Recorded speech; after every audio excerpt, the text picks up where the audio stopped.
Sahabat religi, berjumpa lagi dengan saya Mega Dewi dalam program Sukma Podcast. Sukmaku, sukmamu bersama untuk negeri. Sahabat religi, berbahagia sekali rasanya hari ini Sukma Podcast berada di Pasaman Gurukula yang terletak di Kabupaten Bangli.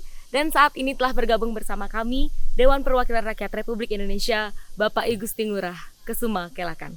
Om Swastiastu, Pak. Om Swastiastu. Sebelumnya kami dari Sukma Podcast mengucapkan terima kasih Pak yang sebesar-besarnya karena Bapak telah berkenan meluangkan waktunya untuk ngobrol-ngobrol bersama kami Pak di sini. Ya, makasih kembali. Baik Pak, nah Bapak kerap disapa Pak Alit Kelakan ya. nih. Pak Alit Kelakan. Sebelumnya mungkin bisa dijelaskan dulu Pak, Bapak dari Pak Alit Kelakan sendiri itu tergabung dalam komisi berapa? Saya di Komisi 8 untuk periode ini. Jadi Komisi 8 membidangi sosial, agama, kebencanaan, perempuan, ibu dan anak. Baik.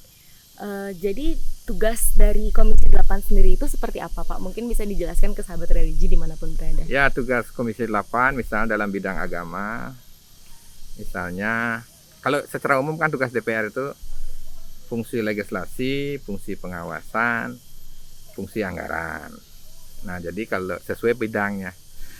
Nah, misalnya bidang agama, jadi kita ikut terlibat bersama eksekutif menyusun rancangan undang-undang yang terkait dengan bidang agama.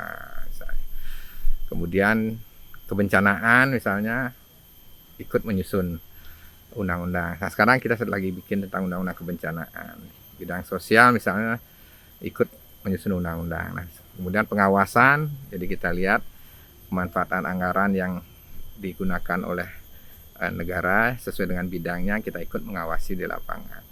Kemudian di bidang penganggaran ya ikut kita terlibat dalam proses rancangan APBN yang diusulkan oleh Presiden, kemudian membahas sesuai dengan bidangnya, yaitu agama, sosial, kemudian kebencanaan, perempuan, ibu dan anak. Baik Pak, jadi Komisi 8 sendiri ini membidangi 4 bidangnya Pak ya. Ada agama, sosial, kebencanaan, dan pemberdayaan perempuan seperti itu. Kemudian untuk dari bidang agamanya sendiri Pak, apakah ada program-program kerja mengenai dalam upaya menjaga kerukunan umat beragama di Indonesia? Oh iya, pasti. Jadi dalam bidang agama banyak hal kita kan berbicara agama yang menjadi binaan Kementerian Agama. Jadi Islam, Kristen, Katolik, Hindu, Buddha, Konghucu. Nah, disitulah semua masing-masing dalam pembahasan itu kita melibatkan para dirjen, kemudian rapat kerja bersama menteri, bersama dirjen, sesuai dengan pebidangan dan agama masing-masing.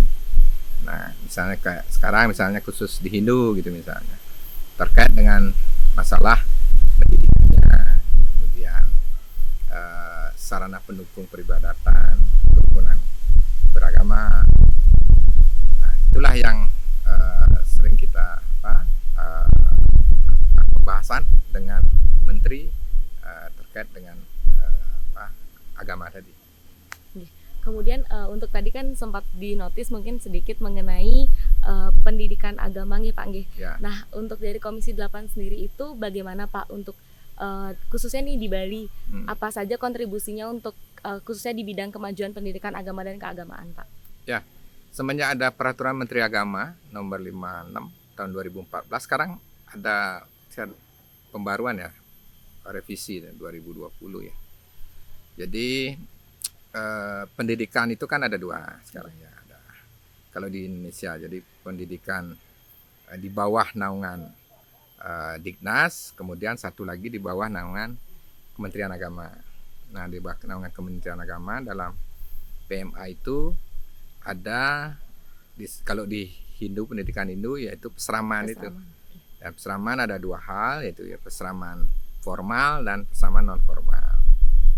Nah, ini yang sedang kita dorong ini di seluruh Indonesia termasuk Bali. Jadi peseraman formal, mereka mendapatkan pendidikan umum, pengetahuan umum, termasuk di dalamnya juga ya berjenjang Kalau di sini ada kan jenjangnya, ada apa, Pratama, ada Adi, Widya Prasraman, kemudian ada Madya, ada Utama, ada Maha kan gitu di formalnya. Tetapi pasraman informal juga ada. Jadi di situ lebih banyak keterampilan, penghayatan dan lain sebagainya. Ya, itu yang kita dorong. Salah satunya ini nanti kan gurukula ini salah satu saya lihat bagus sekali untuk pendidikan pasraman formal itu. Kemudian untuk menyinggung mengenai pasraman gurukula ini sendiri, Pak. Nah, sepengetahuan kami bahwa pasraman gurukula ini sendiri kan sedang menuju proses penegrian ya, Pak ya.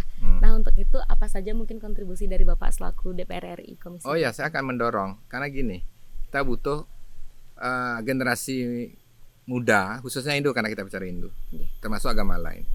Tidak aja dia cerdas dalam persoalan kognisi, ilmu pengetahuan umum, tetapi dia juga harus generasi yang berkarakter. Betul. Nah, inilah fungsi pendidikan kayak seperti ini, bisa cerdas dalam pengetahuan umum, juga mempunyai karakter. Nah, saya untuk kaitan ini baru pertama kali ke sini.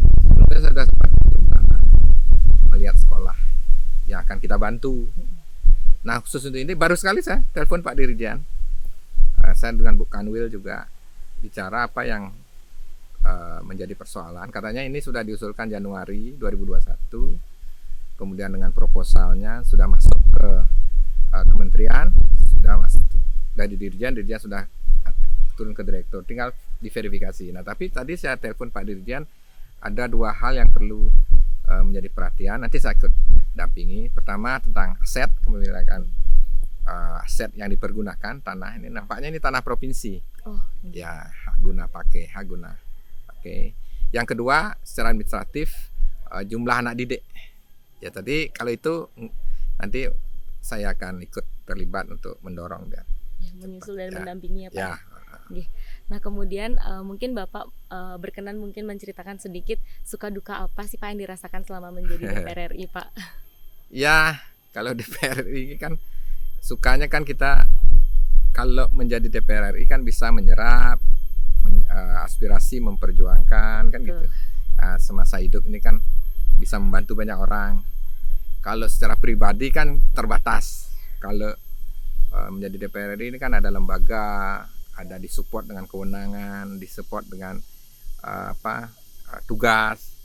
Nah, kalau dukanya kan kadang-kadang tidak semua masyarakat tahu fungsi dan tugas wewenang DPR. Misalnya saya Komisi 8, kan 4 bidang, tapi masyarakat tahunya kan DPR. Jadi dia ingin memperbaiki jalan gitu, ingin memperbaiki bangunan fisik gitu. Karena bukan kewenangan kita gitu.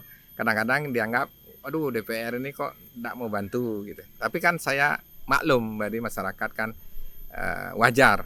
Nah, tapi saya berusaha, walaupun di luar bidang kewenangan saya akan lakukan upaya pendekatan dengan kementerian terkait gitu, termasuk dengan gubernur, dengan bupati.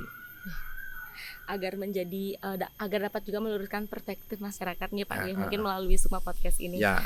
Oke, baik Pak, mungkin demikian. Terima kasih atas waktu yang telah diluangkan untuk dapat mengobrol dengan saya dan merupakan hal yang istimewa sekali Pak kami dapat bertemu di Gurukula ini terutama. Ya, terima kasih ya. Yuk, santi. Oke sahabat religi, demikianlah perbincangan kita bersama Pak Alit Kelakan. Dan semoga segala hal yang kita perbincangkan tadi dapat bermanfaat bagi sahabat religi dimanapun berada.